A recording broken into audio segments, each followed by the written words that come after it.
жасыл лентамен біз гүлдің сабағын жасаймыз. Қызыл үлкен лентамен біз оның гүлін тіктік. Бұны біз ақ матаға тігеміз. Және де бұны өту үшін көбінесе бігізді немесе үлкен инемен тігемін. Оны өте әдемі болсын деп оған көптеген түсті қолданамын. Және де лентамен осылай тігеміз. Енді гүлдің жапырақтары менен сабағын жасаймыз, я?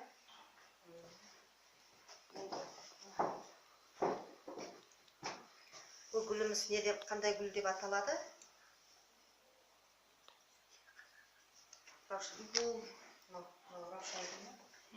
Раушан гүлін жасап атырмыз. Ана гүл сирен гүлін жасап қойған.